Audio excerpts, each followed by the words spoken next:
Hey book babes, I'm Aubrey. And I'm Peyton. And today we are stalking Miss HALEY PHAM's Goodreads and reviewing 10 of her 5-star reads. Yes, so just a cup of coffee as we dive between these paper sheets. Let's do this.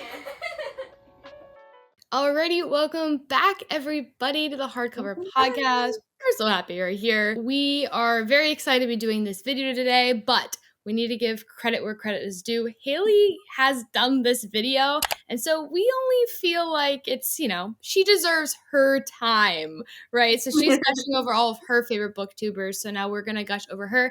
We love watching her content. We love watching all booktubes content, but HALEY PHAM has really popped off this year, and hopefully one day we'll read her book she's writing. Yes, super excited to do that. But for now, HALEY PHAM has rated 96 books 5 stars, at least on her public Goodreads. So you can tell reading is her full-time job, right? Yes. I think I've read rated 96 books on my Goodreads. Going through all of those, we are going to pick 10 that we have read and see how much our taste aligns with Miss HALEY PHAM's. Yes. Starting off, one that I believe was a recommendation from her. Peyton can give more of the deets because this was Peyton's pick for the podcast. We have Better Than the Movies. Yeah, so Better Than the Movies, I didn't even know existed until I was watching one of HALEY's videos, and she was raving about Lynn Painter, was obsessed with Lynn Painter. I think even in one of Lynn Painter's books, all of HALEY PHAM and her book community is acknowledged. That's how, so anyways, Better Than the Movies, she totally sold me on years ago.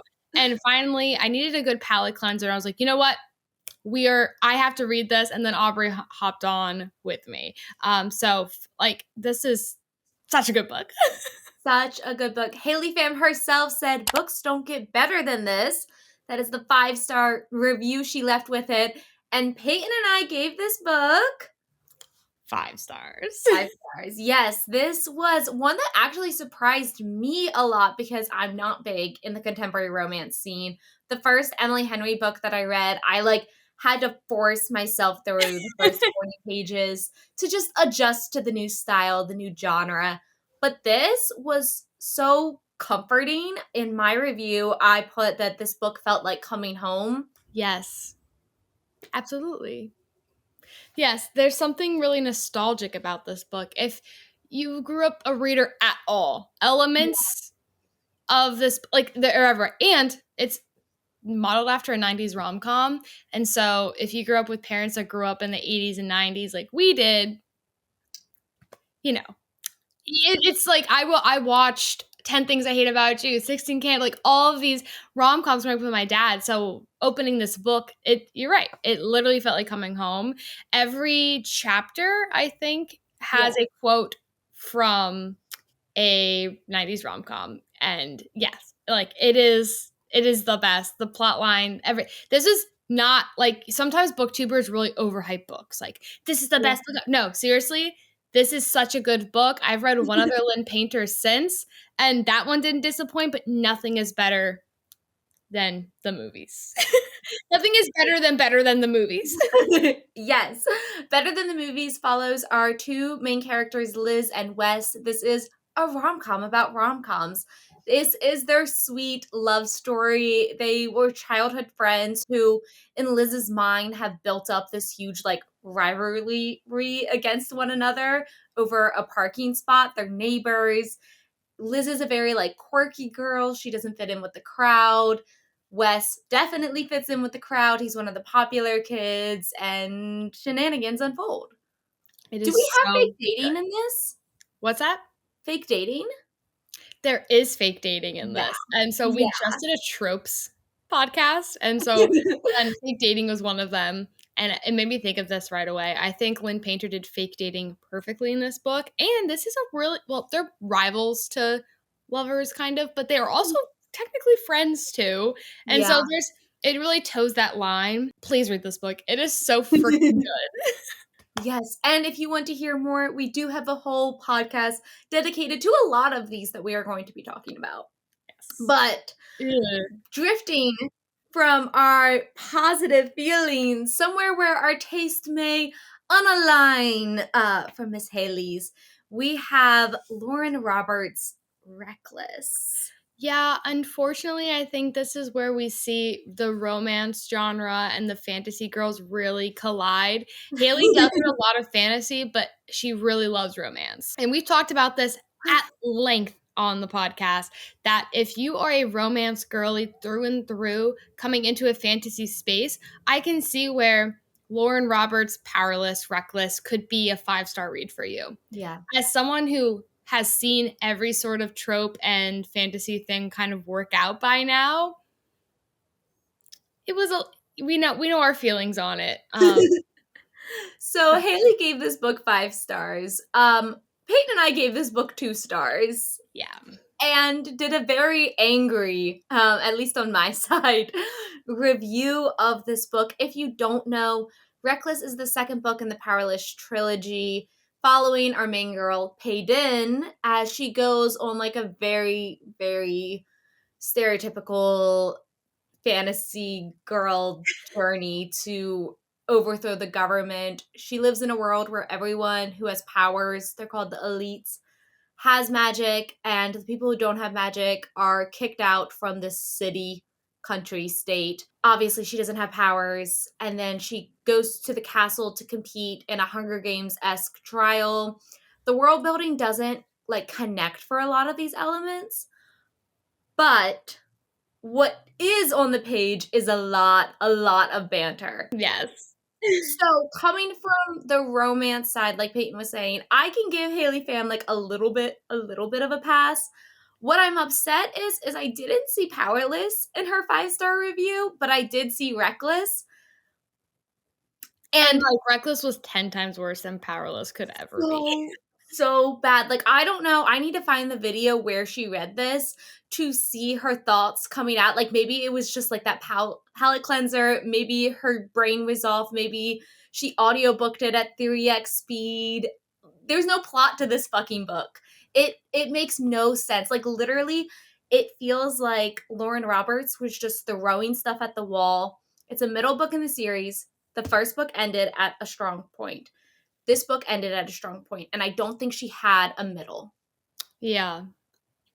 And I can also give Lauren Roberts some grace to that. She's a newer author. Like I have compassion when I say I didn't like her book. But I mean, One it of us needs felt, you know, when you read like a fanfic and they give you everything you want because these are the like genre, to. the Mm-hmm. like overhyped genre conventions of that genre. It's Yeah. almost like, you know, when you meet someone, you're like, wow, you are trying so hard. Girlfriend, just don't.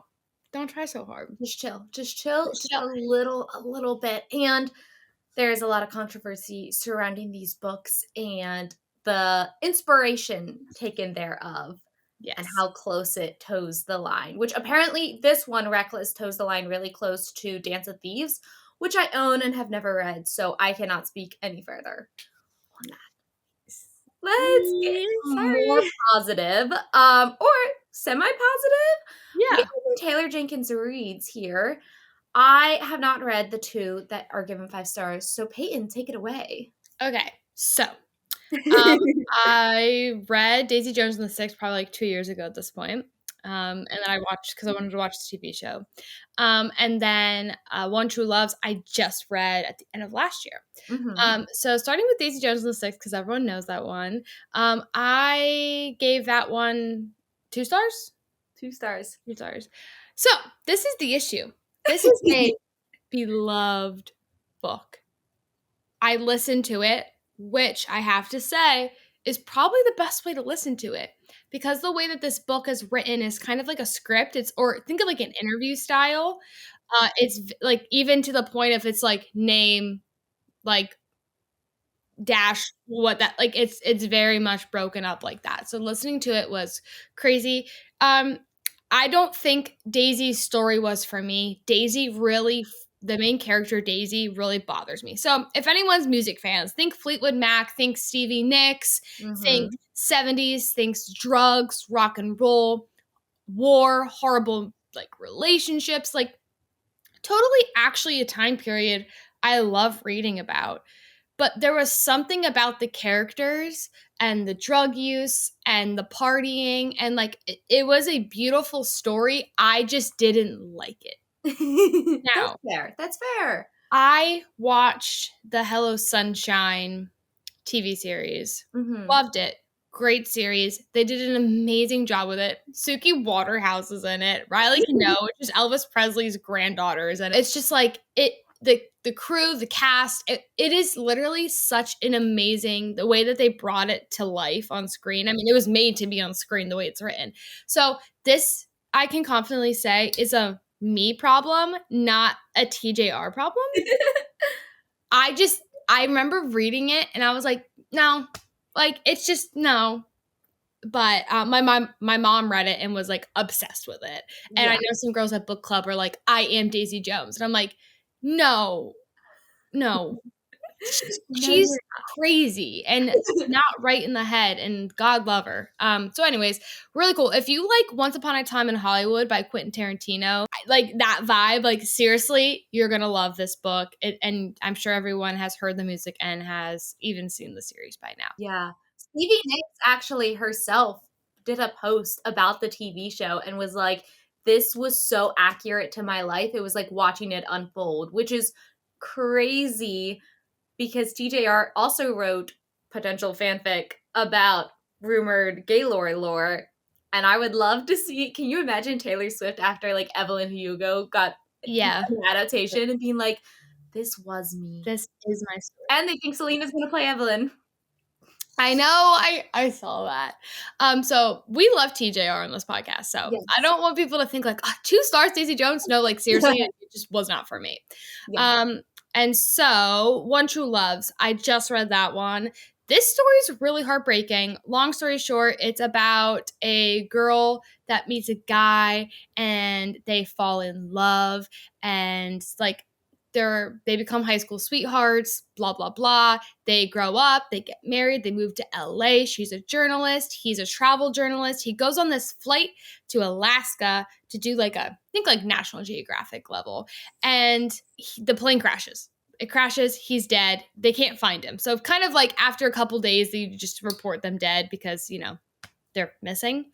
So she grieves, goes berserk in her head, ends up moving back home from the West Coast to Boston area. And this guy that she was best friends with in high school, who always loved her, but she never kind of gave him the time of day, they meet again. They're older, they fall in love, and now they're engaged. And she is really kind of happier than ever, but still, she lost her husband. She takes over her parents' bookstore. Things are going great until she gets a call, and it's her husband that calls her. The husband that disappeared on that flight to Alaska, or that helicopter ride. And Yeah. now, One True Loves, you can kind of figure it out. She is left with a crazy choice. And so I give that 4 stars. It's well written. It's a great book. I wouldn't say like it's like a 5-star read for me, but I hope that wasn't too long-winded. But No, that's I kind of the vibe. And so that plot. I was like, damn, that's crazy. yeah, and I read it in like 3 days. It's a really quick read, and you're really just in her head about like, and you think about yourself, like, what would I do if my Yeah. husband died and she waited like 2 years and she just happened to meet someone who's great, and then your husband calls you. Mm-hmm. What the fuck do you do? Because she's a different person now. She Yeah. like goes through, like, she cuts her hair, like, and so like now she's dealing with people's opinions of like her family and then his family, and then he's mad, and then you have the fiance that's like, all right, like this guy's a saint. This guy's an absolute saint. So anyways, I recommend everyone read that. It's a really good story. And HALEY PHAM said, bruh, great ending. Yeah, So she doesn't give description, like full written out reviews I on love all that of though. hers, but when she does, it's always just these like cute little sentences. Moving forward, we have a little disappointed in her. We have Wicked King and Queen of Nothing by Holly Black, but we're missing book 1, Oh, The Cold Prince. Prince. She says that's like one of her favorites though. It's my favorite series ever, but you know what? Peyton also didn't give 5 stars to the first book. Oh, I did not. Wait, I remember this. You're Because aligned the entirely series with gets her. better. You're in sync with HALEY PHAM on this one. Haley. No, I like seriously feel exactly like she does. Like quite frankly, the Quilburn series is a like you have to read it. It's like the best, So but good. it gets better every book. So Yes, The Cruel Prince is my like god tier series. My last name's Greenbrier legally. But it follows our main girl, Jude. She is a human who has been raised in the world of Elfheim, which is the world of fairies. And it follows like heavy political strife because her dad is the general and there is some political dealings over who should be the next king because the current king is dying, aging, and then things get crazy from there. Jude wants to be a knight. She joins like a crew of spies. It's yeah. so Spies, fucking they're kind of like good. assassiny. Like they have this little cave they meet in, and they all have, like cool names. And Jude is just like my favorite FMC ever because she is so calculating, but at the same time, like you can see all of the ways that like her backstory has hardened her. And she's not afraid to pull punches, and she's so clever and smart. But she also, like, Holly Black still lets her be a girl and like worry about her outfits and have like an inner monologue. And sometimes people like act like that cheapens her character because she doesn't always make the best decisions, but like she makes the best decisions. She makes all the decisions I would make. It's so funny because I am obsessed with the Jew type character. Like they Yes. care about how they look. They care about being a girl, but also she's so uniquely herself and will tell it how it is. The main character from Throne of Glass, it reminds me like exactly like that same sort of like, no, I'm not gonna fit your typical female character. I'm gonna be better and I'm gonna be myself while doing it. And there's something so empowering about like a female main character being uniquely themselves and not having to fit this stereotype we automatically put on them when we start reading. And Jude like was the first character for me that really broke those boundaries and was like, Mhm. no, like, and also I'm a young girl, I make mistakes, but like, you know, and she's funny. She's so fucking funny. And so that just like jumps off the page. And Holly Black's writing is one of a kind. So cool. I'm very happy Haley felt this way because Jack Edwards did not. And that's why he's on my shit list. And so if you want us to see us do a video for Jack Edwards, it will look very differently. Yeah. We're going to move back to romance with some Emily Henry. Now, Peyton and I have not read all of Emily Henry's works, so we're going to talk specifically about two. I don't know. I think that there was a few other Hem books that she rated 5 stars, but I didn't see Book Lovers, and I don't know if it's because it wasn't 5 stars or she rated it lower. But she did give 5 stars to Miss Happy Place and Funny Story. It looks so pretty. She raves about Emily Henry. She's like, everything this woman writes is amazing. I watched a video of hers where she's like, just read a first page of an Emily Henry book. You know everything you have to know in like literally 2 sentences. Like the way that she writes is like crack.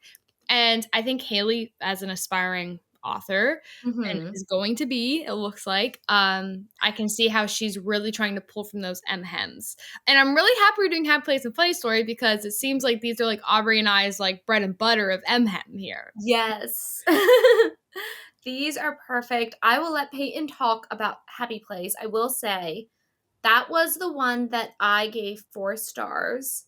And it was because she was experimenting with setting with that one.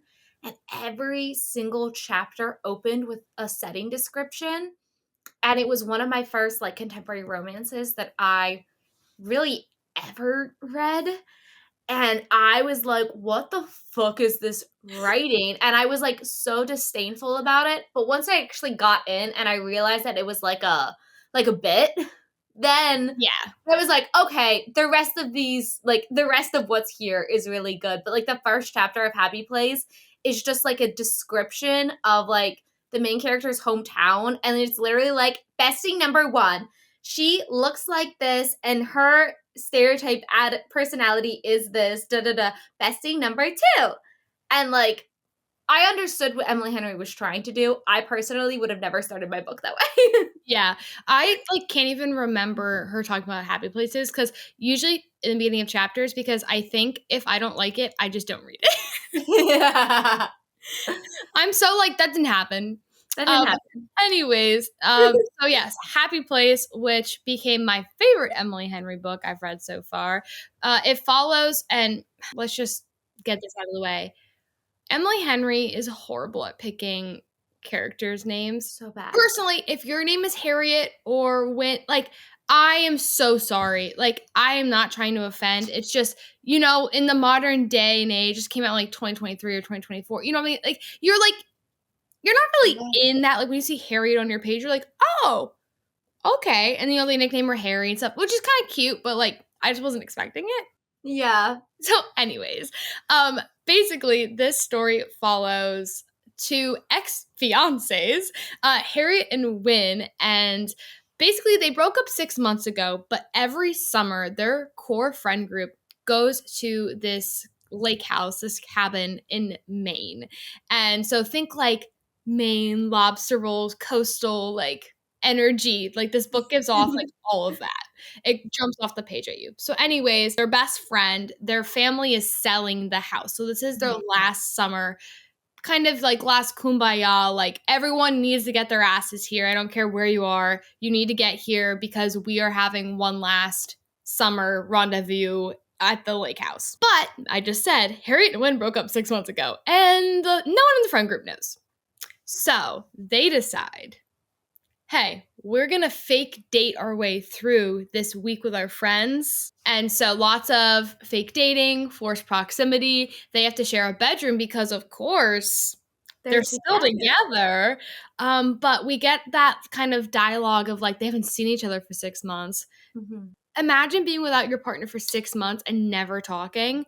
What does that look like when you finally meet each other? And so you get the whole like, oh shit, he's here. Oh shit, we need a fake date. Oh shit. Like, and so It's it so is amazing. And there may or may not be a outdoor shower scene. 5 stars. 5 stars. The other Emily Henry book we have is Funny Story. This was my first 5-star contemporary romance book.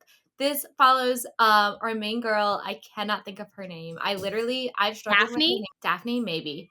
We read like 3 books right around the same time as when we read Funny Story, and I kept mixing up the main characters' I had to names. look up the girls last. I forgot what it was. And I kept Daphne. saying it. It's Daphne and Miles. Miles, yes. Yeah. So Daphne is engaged, and her fiance comes home after his bachelor like outing trip and says, "Hey, by the way, my female best friend, who I've told you is just a best friend, she actually told me she loved me, and we're gonna be together now. And can you leave the house because we're gonna spend our honeymoon as a sexcation? Okay, bye."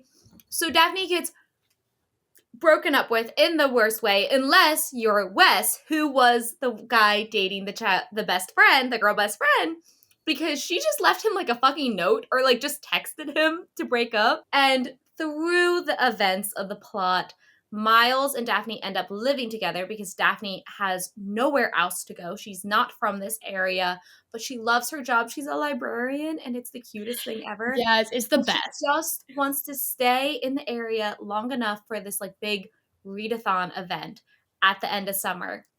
And so they start living together, and while they're living together, he like Miles, the ex of her whatever, is now found out that she is trying to like she's gonna leave, and he's like, I'm gonna convince you to stay. I'm gonna convince you to love this area and to claim it as your own. Like, you Yeah. don't have to be a Make drifter. You something don't good have out of to, this. yeah, like create your identity. And it's so good. It's so like new girl coded. That's what Peyton told me before he started. And Yes. I think that like wildly shapes like going into it. If you just picture Miles as Nick Miller, like it really does wonders for the He's literally plot. Nick Miller. It's so cute. It's a funny story. No, I love once again this imagery. They're in Michigan, I think. And Yeah, so it's always the East Coast, baby. As fantasy girlies. we're gonna jump back into something that Haley Pham loved and maybe didn't hit the same for Peyton exclusively because I haven't read this book, but it's so fucking popular and the author is hot and well, that made its wave. We have Wait, Pierce Brown? I've never even seen this man. May I look you him up? didn't see? Oh my gosh, he did like an author presentation He thing. Yeah, is so cute. yeah. Okay, 5 stars. Um, The girlies were thirsting for him when they found out how hot he oh, was. he is so cute. We have Red Rising by Pierce Brown, a Yes, science fiction novel. yes. What'd Okay, you give it, Peyton? so for 24-hour readathon, I Yes. listened to this. I do have the book, but it's at my parents' house. Okay, I rated this 2 stars. Haley rated it 5. Okay, 5. Um, I do read science fiction, by the way, so I'm not coming at this with like no Yeah. experience. Basically, this book just didn't do it for me. I think I had such high hopes going into it, and actually, it was like, this is a me thing once again. I was trying to explain this to some college friends who were really offended by the rating. Because that's why I put on my Goodreads, like, please don't yell at me 2 Yeah. stars.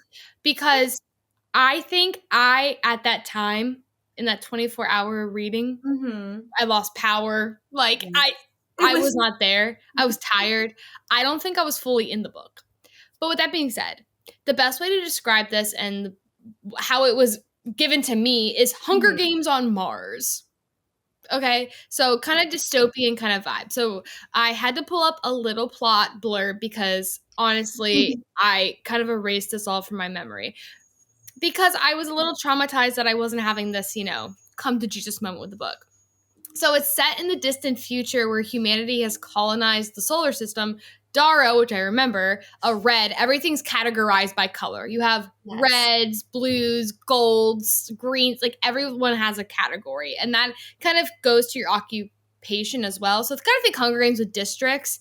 We got colors in this book, okay? So Darrow, a red, which is the lowest on the caste system, Mhm. discovers that the Golds, the ruling class, District 1 or whatever, right, have been lying to him and his people about terraforming of Mars. Okay, so they're colonizing Mars. He is recruited to infiltrate the Gold Society and start a rebellion. So, from what I remember, he basically joins these like games, and Okay. within the games, he is trying to disassemble the system. And so there is a lot, and why I think the series is important is because, like dystopian novels, like The Hunger Games, it is a direct reflection and a critique on the society we are actually living in now. And so right now, if you're looking at politics at all, it is the time to pick up Red Rising because it is getting people who are actually educated fired the F up because there's a lot of parallels to the society we're living in 2025. And of course, this crazy, outlandish Mars dystopian society. And so, if you are scholarly or intellectual in any way, this book, I can see where, and they said the series takes off and goes a completely different direction. I think it could be a series I'd love. I just didn't like it. Okay. Yeah. Sometimes we talk about this a lot on the podcast. Our personal, like, mental state, well being, what's going on in our lives outside of reading can heavily impact how we perceive a book. And sometimes books come to us, like, right at the exact time that you need it and it feels life changing. And sometimes a great book comes to us when we just can't emotionally handle it. I mean, I think Yeah. that's how I felt about Wayward, which everyone loved. And I was like, So this good. book made me want to vomit. I can't look at it. Like, I don't want the special edition. I had a bad experience. Yeah, but you can recognize how important it is to the Yeah. society living today. So, it explores themes of like class struggle, Hmm. slavery, freedom, revenge, like oppression, like all of those things that are really important to read about. And so, this is definitely a book that I will put on my reread pile, which I don't reread books, but I think that it is important. And so, I don't want any hate for saying that. But, Yours is It hot. was not. Right now, it's a 2 star for me. If I reread it again, it's a 2 star, then, like, at your SOL book community, like, I'm sorry. But yeah. There's my long-winded version of Red Rising. We are clear. We are good. Don't send her hate. Okay, we're gonna jump back in time to the 2010s with this next book. Wait, I don't know if you've read this or not. No, Okay. the covers. Everyone loves this series. The covers were way too girly for me back in the day. I'm like, I'm not. No, Kate was with like, love. Kate was too much of a pick me to pick up this book. Oh yeah, it was. We're talking about The Selection, and I own this. I want you guys to know I do own this book. It is just at my parents' house with The Hunger Games and all my other YA books. The only books that made the transition are my the camera's flipped.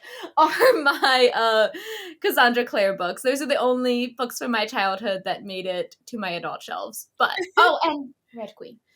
Anyways, this is The Selection. This is, guys, as a kid, as an adult, I loved The Bachelor. But as a kid, I loved The Bachelor, but I wasn't allowed to watch it because my mom thought it was too raunchy, which is crazy because if you look at the early, the early seasons, they were not that raunchy. And now kids are watching like Love Island. Yeah, like compared to reality TV, it is not. But my mom, anything that annoyed her, she would just tell me I couldn't watch. Like I wasn't allowed to watch Sam and Cat because she hated Ariana's voice for Cat, and she was just like, "You're not allowed to watch it." I wasn't allowed to watch SpongeBob. Again, it was not censoring. It was my mom preserving her peace. Fair enough. I just want to say how much I fucking love this series. And Kira Cass, the author of the Selection series, celebrates Maxon, who's the prince in the book. I'll get to the plot in a second. She celebrates his birthday every year, and she's just like, this is just a great opportunity for me to eat cake. Oh my gosh, that's great. And so she buys a cake and celebrates his birthday every year. She's so funny. She's on TikTok. The Selection series.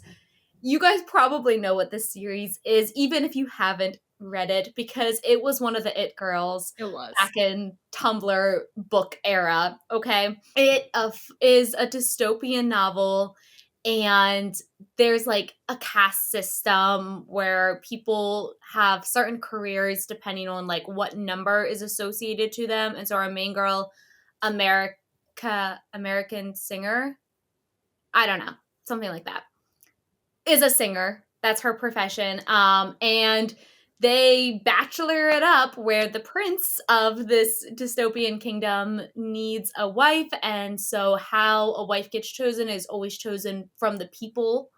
And so a bunch of girls, like 30 girls, get picked to go present themselves to the prince. And they do a reality TV series-esque dating process. And obviously our girl is like one of the girls who's not actually supposed to make it far, but is just there for like representation of like the middle lower class. Because there's even a line at one point where it's like, yeah, you can't win. You're not like low enough class for it to like seem like a good charity thing, but you're not high enough to actually be worth him. Like you're just supposed to go away. But our main girl, she actually has a crush. She's dating-ish her childhood bestie, who she's not allowed to marry because he's of a lower caste than her. And so doing that in a sexist society, like she'd basically have to put herself down to his level and have like less privileges. But so she's doing this for the money. And she makes a deal with the prince, Maxon, and she's like, hey, I don't want to marry you, but I can be your in. I can tell you what these girls are saying and acting like when you're not around. And they like make this like signal to one another to like tug on their ears or like do their nose or something as like a cute little symbol. And then Abigail on The Bachelor, I think she was on Matt James' season.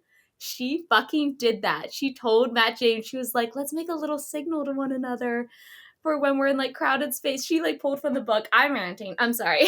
Anyway. No, I didn't even know that. She's probably like, I am going to be this in real life and get him to fall in love with me. Yes. Literally a girl from The Bachelor like 2-3 years ago was like, I'm going to take this book as inspiration. And then obviously it's dystopian. So like there's rebels and a bunch of other like side plot going on. But this is our main girl in a dystopian society competing on The Bachelor. It's also heavily inspired by the Esther story from the Christian Bible. I love this book. It was like crack to me as a kid. It's one of the few books that I have read multiple times. I read the entire book in one day the first time, sped through the whole series. It's just like there's something so camp about it. Listen, I can't tell you if the writing's good. I can't tell you if the plot's cringy or not. I can tell you that 13-year-old Aubrey loved it. Oh, And it seems like Haley Pham did too. yeah. I remember when she was reading them. I was like, dude, those books are like from 2014. That's crazy. Yeah. So I love it though. The All right. sequel series is not as good. Yeah, I heard that as well. The next one, So. you thought you could hide, but you can't. Colleen Hoover is back, baby. We have Verity, which I have to also add. Verity is an amazing book, and this is my favorite Colleen Hoover book. This is one of the two first books that we ever reviewed on the podcast. Yeah. I would not recommend going back to the video. Apparently, we also didn't give a spoiler warning for It Ends With Us when we were talking about that because we spoiled the book for my mom because it was like our episode 2 or something. And she was like, I watched it and then you spoiled the book for me. Aww. Well, Reason wasn't an angry viewer. We get those sometimes. Yeah. And it's my mom. But we read these books, or at least did our post about them back in like what? 2020, I guess 2023. I mean, if we're at our 2-year anniversary right now, we Yeah. just hit it. So It feels 2 years ago. like 5 years ago, to be completely honest. Yeah. But that's when Colleen Hoover was popular, guys. This is when Colleen Hoover was the it girl. And I know it's so fashionable to hate on her. It is. And there's a lot of good reasons. There's a lot of good reasons, but this book isn't one of them. It's not. Have you seen the they just filmed the first scene from this book with Dakota Johnson? Oh, wait, I thought it was Anne Hathaway. No, it's Dakota Johnson. I thought it was Anne Hathaway too, but I think Anne Hathaway is playing Verity. That's what I just. Oh, I see what you're saying. I was like, I just held up Verity. I was like, isn't that what we're talking about? No, I get it. Oh, so Dakota Johnson's playing the main girl. Don't know her name, but yes, yeah, that girl who goes and lives with them.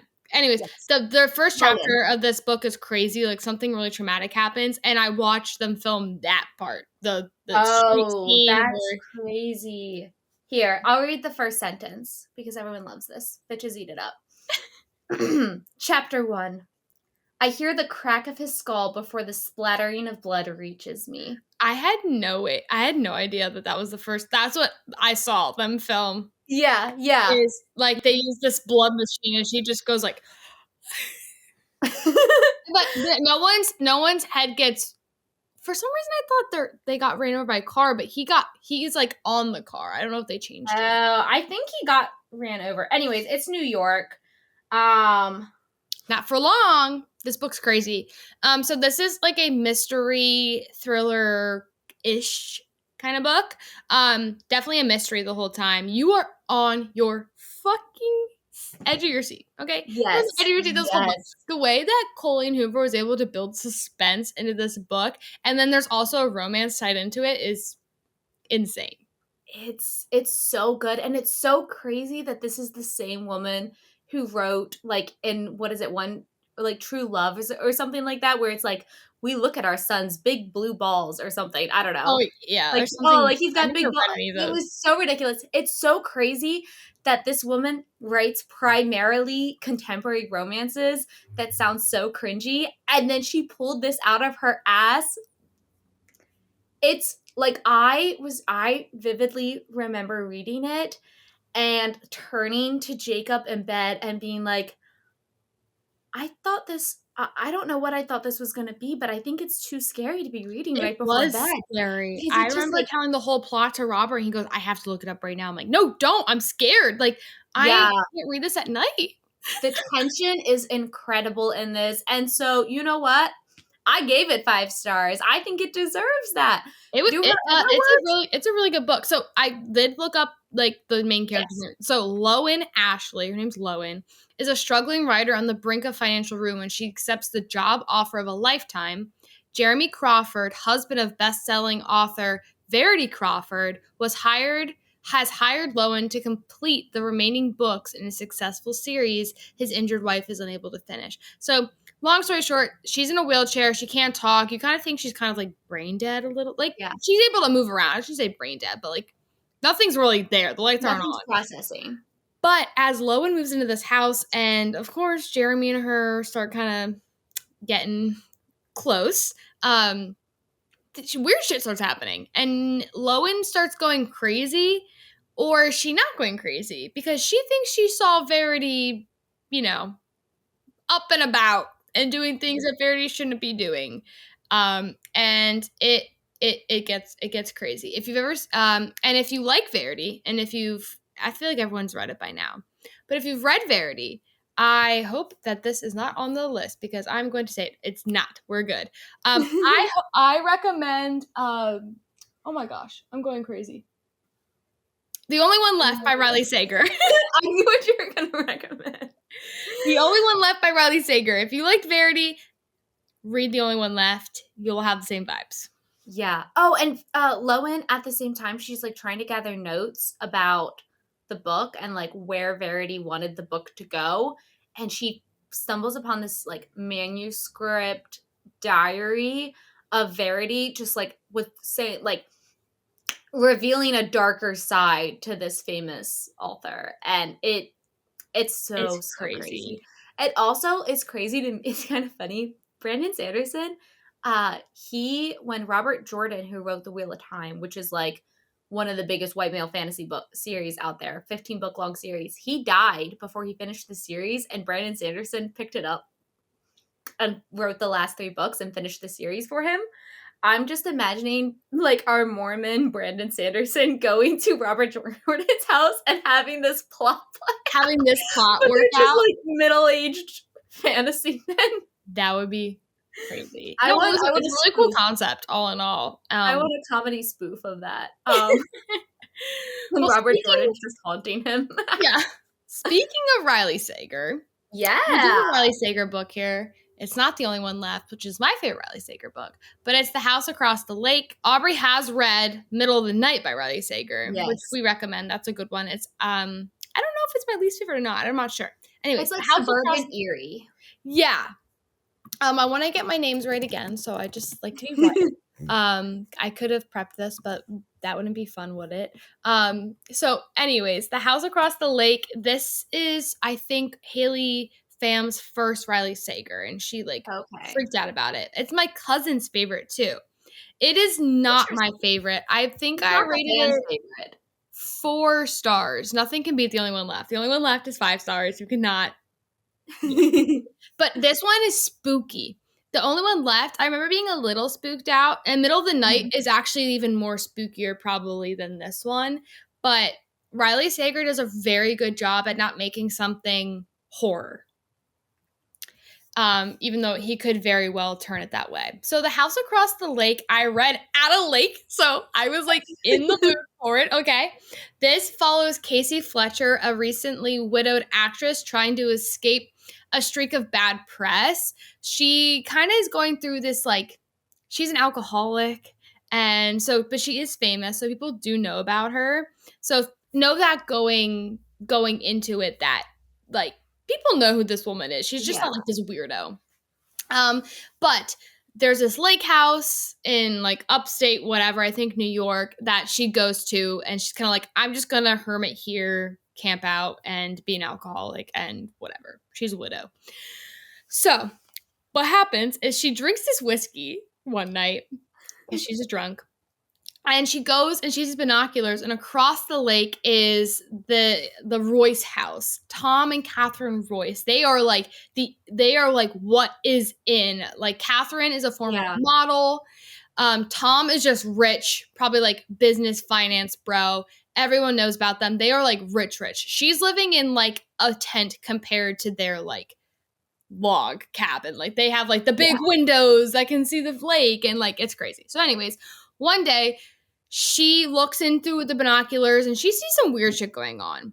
And she's out on her boat the next day, and Casey is drowning, the model. She's drowning, and Catherine saves her.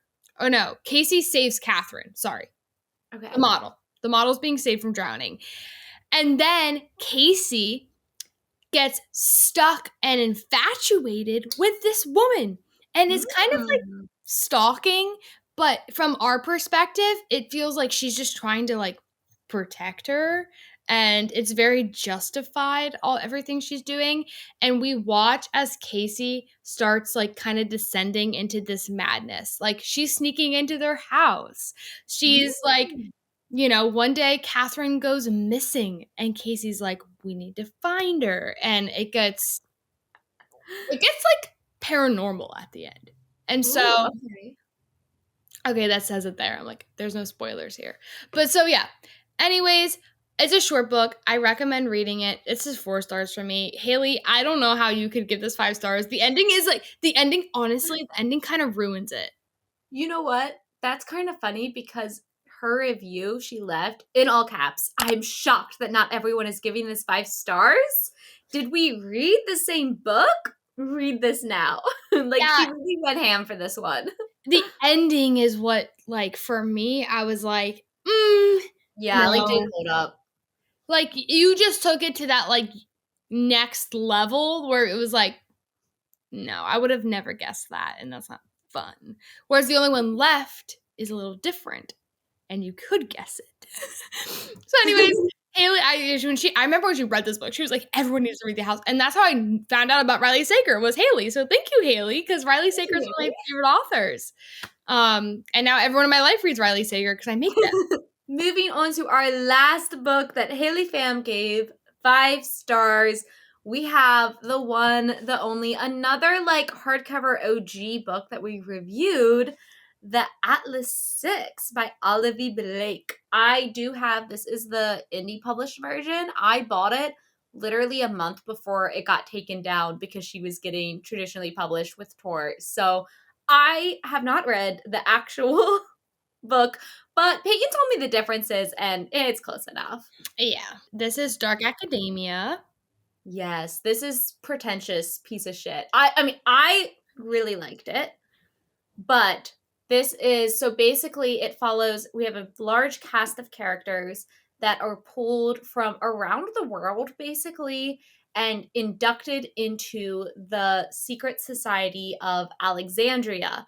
Basically, in this alternate setting, the Library of Alexandria never burned. It was just kept hidden, and it's very much like one of those like only the elite get access to information. And you watch these like post grad students try and compete to stay in the school because basically there's 6 of them but only 5 get accepted into the program, and so there's a little bit of like academia rivalry going on as they uncover, you know, the twisty turns of this dark academia magic setting. Yeah, and it's cool because all of them have like their own special abilities and Yeah. that really makes them stand out. For me, I read this pretty early into getting back into reading. I think that the illustrations are crazy, and it's cool to see the original ones because they just took them and like amplified them in the Yeah. traditionally published versions. But I think it was too many characters for me, and I think that I was distracted a lot of the time by all of the different characters that were included in the story. Yeah, there's definitely a lot of characters, and some of them got more attention than others. Yeah. I'll also say, like, it might be a spoiler. I don't know. Like, some of these characters are, like, clearly not liked by Olivia. Yeah. Yeah, and even like the main character kind of like she's kind of whiny. And it just it felt like they were just trying so hard. Like she was trying so hard all the time. And so this is a Yes. 3-book series. Even when it ended, I don't know. It just felt like nothing happened and then everything happened and then the characters all hate each other the whole time and it's just like I don't know. It wasn't for me. Yeah, we read other stuff by her that we really, really liked. One for My Enemy. We want to pick up Masters of Death. And I think Olivia has a lot of potential. I think I also understand like this was a book talk viral one. Like everyone, the girlies were eating this up. and it's definitely there for the vibes. Like, if you just wanna take this to a cafe and, like, Vibe get a out. cup of coffee or, like, go out onto the streets in New York and smoke a cigarette and read this book, like, I think you're gonna have a blast. I don't know, it's very, like, elite in its, like, science magic as well, which I think got lost on a lot of people. I mean, I know nothing about physics, I never took a physics class before, and I struggled to keep up with what was going on, and I'm sure a lot of people felt the same. Yeah, it can be a boring book. Yeah. Yeah, But I love all of the Alex, whatever her name is. I love her. She is amazing. yeah. So well spoken. I love what Tor's doing with her. Like I love it all. Mhm. So I'm a fan of her. I just am not a fan of the series. So Yeah, I gave this book 4 stars, and Peyton, what'd you give it? 3. So, not horrible. It definitely, I mean, considering that we have Reckless and Red Rising on here that we were giving 2 stars, I Not think bad. our taste overall is alright with Haley Phams. We clearly have different main interests, but there's a decent amount of these that we align or we can see why she liked it. Yes. And she's just so fun to watch, so. She's the best. We love you, Haley. Well, with that being said, we Yes. are done. We're so happy that you joined us this week. Please like and subscribe. Let us know. Like, we kind of went down memory lane here. Let us Yeah. know what books on this list you rated 5 stars and maybe some you did not. Like and subscribe. Please review us if you're listening to us on Spotify or Apple Music. It helps us out more than you know. Yes. Thank you guys so much for joining us, and happy reading.